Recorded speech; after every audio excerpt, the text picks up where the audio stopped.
La salle à manger de la maison de mes parents à Aix-en-Provence était exactement comme dans mon souvenir. Trop guindée, trop froide, ressemblant trop à une exposition de musée sur ce à quoi une famille parfaite devrait ressembler. Un lustre en cristal, un buffet d'époque, de la porcelaine qui coûtait plus cher que le loyer mensuel de la plupart des gens. Je me suis assise à ma place attitrée, celle la plus éloignée du bout de la table, et j'ai regardé ma famille accomplir son rituel annuel du déjeuner de Noël, faisant semblant de s'apprécier les uns les autres.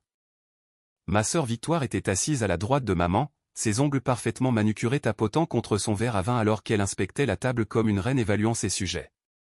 Elle avait 35 ans, 3 ans de plus que moi, et avait passé toute sa vie à s'assurer que tout le monde sache qu'elle était la préférée.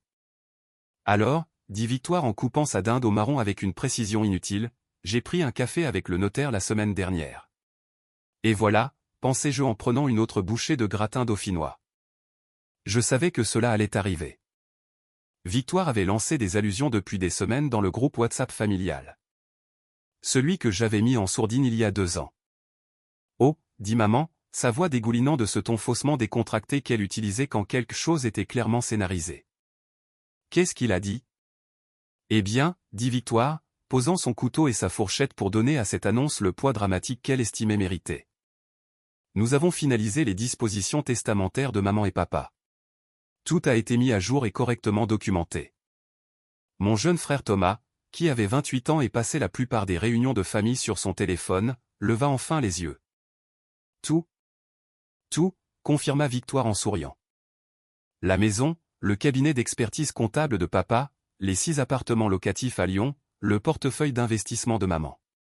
Tout est correctement alloué. J'ai continué à manger. La dinde était sèche, comme toujours. Maman n'avait jamais maîtrisé l'art de cuire la volaille, mais personne n'avait le droit de le dire à voix haute. Et, insista Thomas. C'est quoi le partage? Le sourire de Victoire s'élargit. C'était le moment qu'elle attendait. Eh bien, en tant qu'aînée et celle qui a été la plus impliquée dans les affaires familiales, je recevrai l'héritage principal, le cabinet, la maison familiale, et 4 des 6 appartements locatifs. Le visage de Thomas se décomposa. Et pour moi? Tu recevras les 2 appartements locatifs restants, dit Victoire, son ton suggérant qu'elle était incroyablement généreuse. Ils ont une belle valeur. Tu devrais être reconnaissant.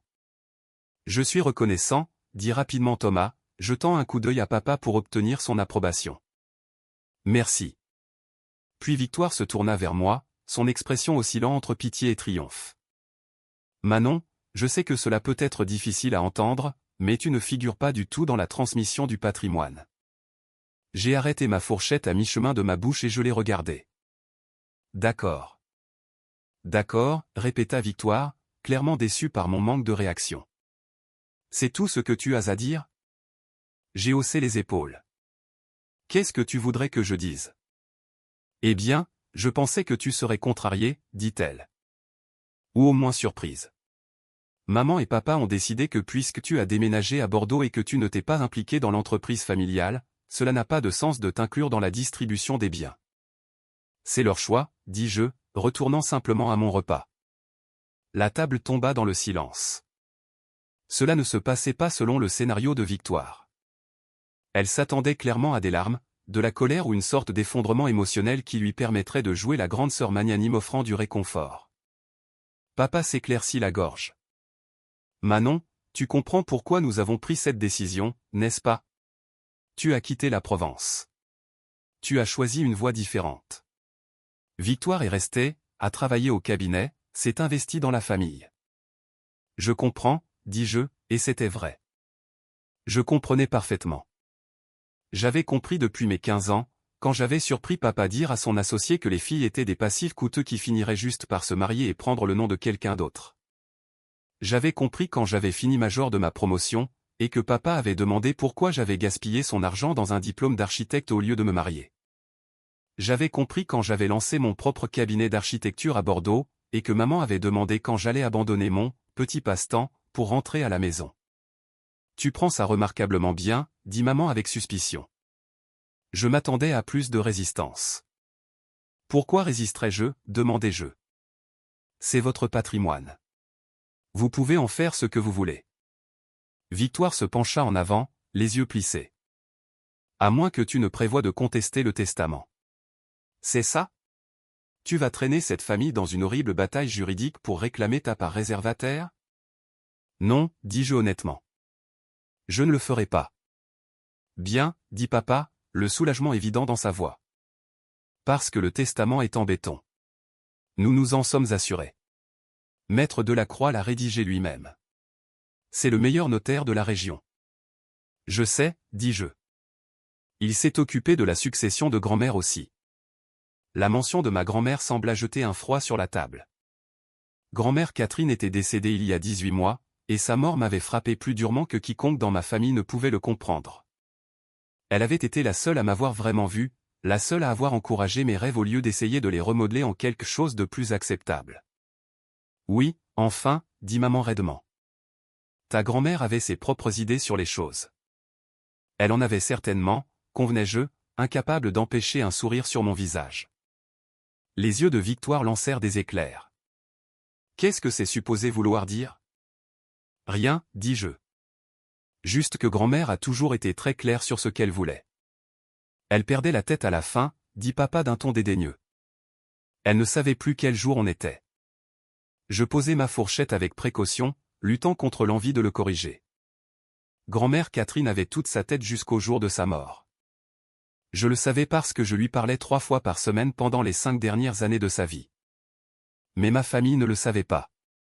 Ils avaient supposé que mon absence d'ex signifiait une absence de la vie de grand-mère aussi. Ils avaient tort sur beaucoup de choses. Alors, Manon, dit papa, changeant de conversation avec la subtilité d'un bulldozer. Où habites-tu ces jours-ci?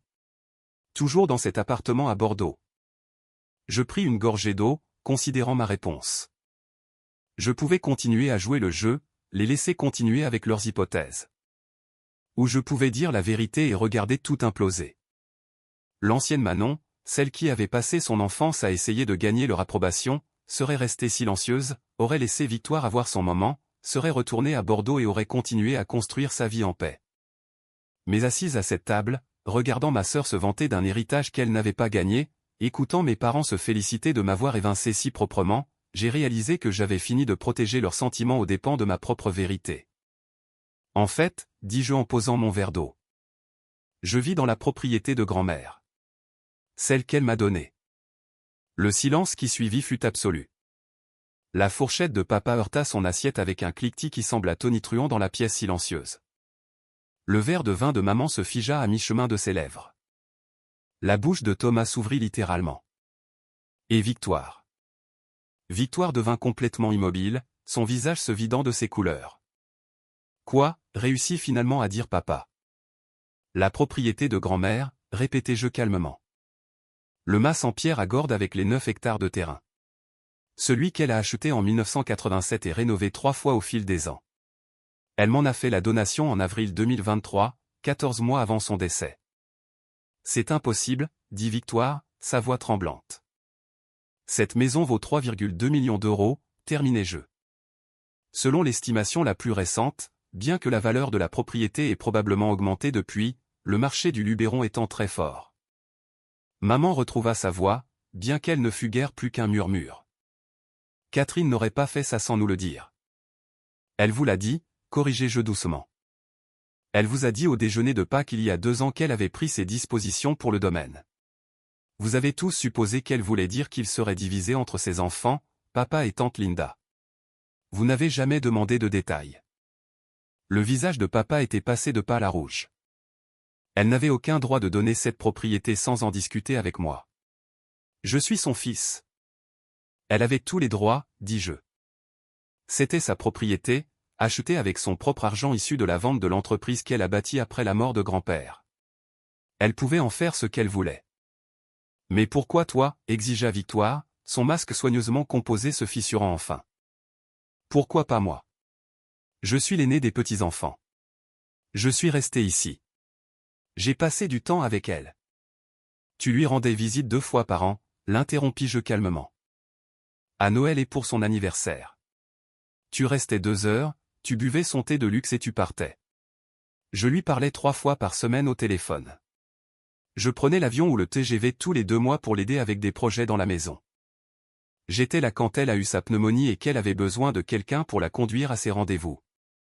J'étais là quand les canalisations ont éclaté et qu'elle avait besoin d'aide pour coordonner les réparations. Nous ne savions pas, protesta maman faiblement.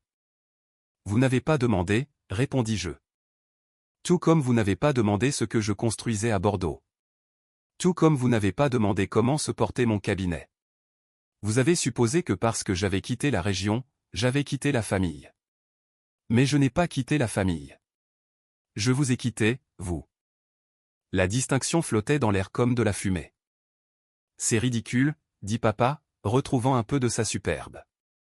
Même si Catherine t'a fait donation de la maison, ce que je devrais vérifier, elle n'était pas saine d'esprit. Nous pouvons contester cela pour abus de faiblesse. Je sortis mon téléphone et ouvris mon application mail. Tu peux essayer, mais tu perdras. Grand-mère a demandé à son notaire de tout documenter méticuleusement. Elle a subi une évaluation cognitive complète par le docteur Patricia Dubois, l'une des meilleures neurologues de Marseille. Le docteur Dubois a certifié que grand-mère était en pleine possession de ses moyens et comprenait parfaitement les implications légales de ses décisions. Je fis défiler vers un autre email. Elle a aussi demandé à son conseiller financier, Marc Chen, de documenter qu'elle comprenait la pleine valeur de la propriété et qu'elle prenait cette décision libre de toute contrainte ou influence indue. Et elle a enregistré une déclaration d'intention en vidéo expliquant exactement pourquoi elle me cédait la propriété à moi et à personne d'autre.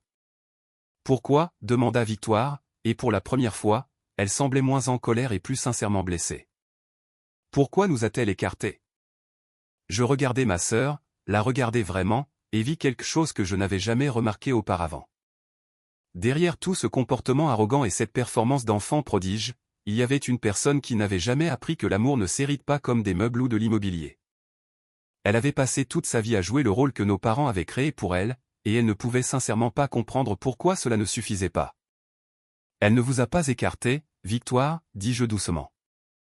Elle m'a choisi. Il y a une différence. Et elle m'a choisi parce que j'étais la seule à l'aimer pour qui elle était, pas pour ce qu'elle avait. Ce n'est pas juste, dit maman. Nous aimions tous Catherine. Vraiment, demandai-je. Parce que de là où j'étais, vous aimiez l'idée que son patrimoine soit divisé entre vous un jour. Vous aimiez qu'elle ait de l'argent sur lequel vous pouviez compter comme filet de sécurité. Vous aimiez qu'elle vous fasse bien voir au golf club. Mais l'aimiez-vous, elle? Comment oses-tu, commença papa. Mais je le coupai. J'ose parce que c'est vrai et vous le savez. Grand-mère le savait aussi. C'est pourquoi elle a passé les 5 dernières années de sa vie à s'assurer que la seule personne qui se souciait vraiment d'elle serait à l'abri du besoin. Pas parce que j'avais besoin d'argent. Mon cabinet se porte très bien, merci.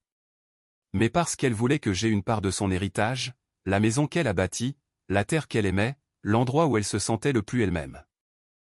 Je me levai, prenant mon manteau au dos de ma chaise. Je suis venu à ce déjeuner de Noël parce que je pensais que peut-être, juste peut-être, vous me traiteriez comme de la famille pour une fois. Mais vous n'avez même pas pu tenir tout le repas sans qu'il soit clair que je n'ai de valeur que si je joue selon vos règles et reste dans mon rôle assigné. Manon, assieds-toi, ordonna papa. Nous n'avons pas fini de discuter de ça. Si, nous avons fini, dis-je. Tu as fini quand tu as rédigé un testament qui m'excluait de tout. Tu ne t'attendais juste pas à ce que j'aie mes propres fondations sur lesquelles me tenir. Le patrimoine, dit soudain Victoire, son esprit d'affaires analysant clairement les implications. Qu'est-ce qu'elle t'a donné d'autre? Je marquai une pause à la porte. Je pouvais partir maintenant, les laisser se poser des questions, ou je pouvais finir cette conversation une fois pour toutes. La maison et le terrain, dis-je. Son portefeuille d'investissement d'une valeur d'environ 1,8 million d'euros, sa collection de livres en édition originale, qu'elle savait que je lirais et apprécierais vraiment, et ses parts dans l'entreprise familiale que grand-père a fondée. Le visage de papa devint livide. Quelle part? Cette entreprise a été vendue en 1995. Une partie l'a été, convins-je. Mais grand-mère a conservé une participation de 30% dans les droits de propriété intellectuelle. Ces droits génèrent environ 75 000 € par an en redevances de licence. Elle me les a transférés via une fiducie séparée. Je regardais le calcul se faire dans les yeux de mon père. La maison, le terrain, le portefeuille d'investissement, les droits de pays. Grand-mère m'avait donné bien plus de 5 millions d'euros d'actifs. Plus que ce que valait tout son propre patrimoine, plus qu'il ne m'avait jamais donné dans toute ma vie. Tu l'as manipulé, dit Victoire, sa voix aiguë de désespoir. Tu l'as isolé de la famille et tu l'as convaincu de tout te donner. Je l'aimais, dis-je simplement. C'est tout ce que j'ai fait. Je l'appelais pour lui demander comment s'était passée sa journée. J'écoutais ses histoires sur son enfance pendant la guerre. Je l'aidais à planter son potager chaque printemps. Je m'asseyais avec elle pendant qu'elle regardait ses vieux films préférés. Je ne l'ai pas fait pour l'argent ou la propriété. Je l'ai fait parce qu'elle était ma grand-mère et que je l'aimais. Alors pourquoi as-tu accepté le domaine, exigea maman. Si tu n'en voulais pas pour son argent, pourquoi le prendre? Parce qu'elle me l'a demandé, dis-je. Parce que dans ces derniers mois, elle m'a dit qu'elle voulait que j'aie un endroit qui ressemble à un foyer. Elle a dit, Manon, tu as cherché ta place toute ta vie. Laisse-moi te donner un endroit qui est complètement à toi. Pas de conditions, pas d'attente, personne pour te dire que tu ne suffis pas. Comment pouvais-je refuser ça?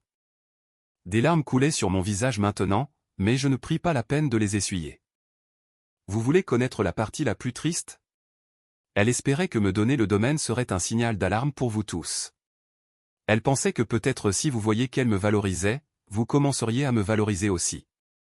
Mais même maintenant, même en entendant tout ça, vous ne me voyez pas. Vous ne voyez que ce que j'ai et que vous vouliez. Thomas parla pour la première fois depuis la révélation. Manon, je suis désolé. On a été vraiment nul avec toi. Je regardais mon jeune frère, celui qui avait toujours été coincé au milieu.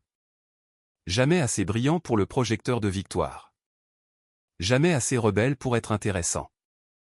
Merci, Thomas. Ça compte vraiment. Ne t'excuse pas auprès d'elle, claqua Victoire. Elle ne le mérite pas. Elle a agi dans notre dos, elle a empoisonné grand-mère contre nous. Je n'ai rien fait de tel, dis-je fermement. À chaque conversation que j'ai eue avec grand-mère, je l'encourageais à vous contacter. Je lui suggérais de vous inviter plus souvent. J'ai même proposé de coordonner des vacances en famille où nous pourrions tous passer du temps ensemble. Elle a essayé, Victoire. Elle a tellement essayé, mais tu étais toujours trop occupé avec ta propre vie pour trouver du temps pour la sienne. Ce n'est pas vrai, protesta Victoire. Mais sa voix manquait de conviction. N'est-ce pas? Je sortis à nouveau mon téléphone et ouvris mes photos. C'est l'agenda de grand-mère de la dernière année de sa vie. Elle le tenait méticuleusement. Tu vois toutes ces entrées? Appelez Victoire. Pas de réponse. Inviter Victoire à déjeuner. Elle a annulé. Envoyer cadeau d'anniversaire à Victoire. Pas d'appel de remerciement. Elle a essayé 17 fois en 12 mois de se connecter avec toi. Tu as répondu à 4 reprises. Je leur montrai l'agenda, observant leur visage alors qu'ils voyaient la preuve de leur négligence documentée par l'écriture soignée de leur grand-mère. J'ai une carrière exigeante, dit Victoire faiblement. Moi aussi, répondis-je. Mais j'ai pris le temps. C'est la différence. Papa recula sa chaise de la table, la faisant grincer durement contre le parquet. C'est inacceptable. J'appelle maître Delacroix lundi à la première heure. Nous ferons enquêter sur le transfert de propriété pour toute irrégularité. Fais ce que tu as à faire, dis-je avec lassitude.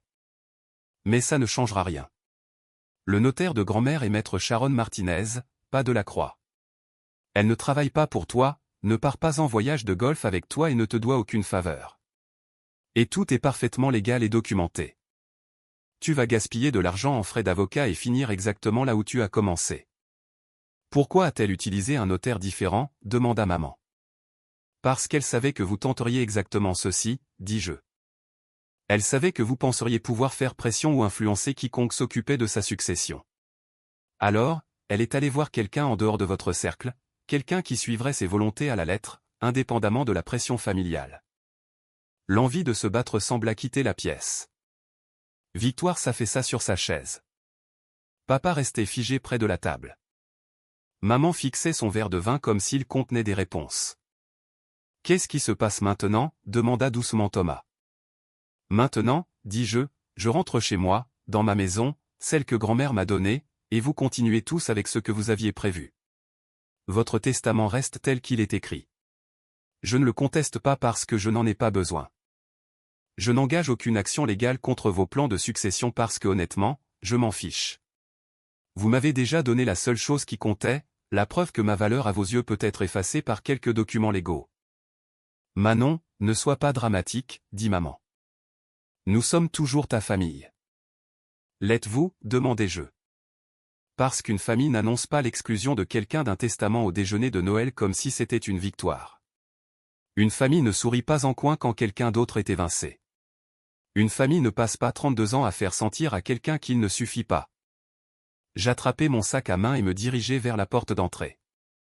Derrière moi, j'entendis des chaises grincer, des pas me suivre. Manon, attends, appela papa. Je me retournai. Il se tenait dans le couloir, semblant plus vieux que je ne l'avais jamais vu. Pendant un instant, juste un instant, je vis quelque chose sur son visage qui aurait pu être du regret. Quoi, demandai-je. Le domaine, dit-il. Le domaine de Catherine. Est-ce que tu es heureuse là-bas? La question me surprit. De toutes les choses que je m'attendais à ce qu'il demande la valeur de la propriété, la documentation légale, les implications financières, ce n'était pas ça. Oui, dis-je. Honnêtement, je suis plus heureuse là-bas que je ne l'ai été n'importe où dans ma vie. Je me réveille avec la vue sur les montagnes. J'ai un jardin où je fais pousser des tomates et des herbes. J'ai transformé la maison d'amis en mon bureau, et je peux concevoir des maisons depuis la maison de ma grand-mère. C'est parfait. Quelque chose changea dans son expression. Elle a toujours aimé cet endroit. Je sais, dis-je. Elle me l'a dit. Elle disait que c'était le premier endroit où elle avait vécu, où elle se sentait complètement elle-même, où elle n'avait pas à jouer un rôle ou faire semblant ou se faire toute petite pour répondre aux attentes de quelqu'un d'autre. Papa hocha la tête lentement. Je n'ai jamais compris ça chez elle. Elle semblait toujours si confiante. Elle était confiante, dis-je. Mais la confiance et le confort ne sont pas la même chose. Elle a construit cette confiance en créant un espace où elle pouvait être authentique. Et ensuite, elle m'a fait ce même cadeau. Nous restâmes là un long moment, père et fille, étrangers dans la même famille. Je suis désolé, dit-il finalement. Je suis désolé que nous t'ayons fait sentir que tu ne suffisais pas. Tu suffis. Ça a toujours été le cas. Nous ne pouvions juste pas le voir. Je voulais être en colère. Je voulais lui renvoyer ses excuses au visage et lui dire que c'était 32 ans trop tard. Mais debout là, regardant le visage de mon père et voyant un remords sincère pour la première fois de ma vie, je découvris que je n'avais plus l'énergie pour la colère. Merci de dire ça, dis-je. Ça ne change rien, mais merci. Est-ce qu'on peut? Il hésita. Est-ce qu'on peut recommencer? Je ne sais pas, dis-je honnêtement. Ça dépend si tu veux réellement me connaître ou si tu veux juste te sentir moins coupable de m'avoir déshérité. Il tressaillit. C'est juste. Si tu veux essayer, vraiment essayer. Tu sais où me trouver, dis-je. Mais je ne reviendrai pas ici pour jouer le rôle de la fille oubliée. Si nous reconstruisons cette relation, ce sera sur un pied d'égalité ou pas du tout. Compris, dit-il doucement. Je franchis la porte dans la soirée fraîche de Provence. Ma voiture de location était garée dans l'allée circulaire, paraissant petite et pratique à côté de la Mercedes de Victoire et de la BMW de mes parents. Je montai dedans, démarrai le moteur et restai assise un moment, laissant le chauffage monter. Mon téléphone vibra. Un texto de ma compagne, Yasmine, qui passait Noël avec sa propre famille à Paris. Comment ça s'est passé? Je ris vraiment, et tapai en réponse, exactement comme prévu et pourtant surprenant. Je rentre demain. Tu me manques. Tu me manques aussi. J'ai hâte de tout entendre. Je t'aime. Je t'aime aussi.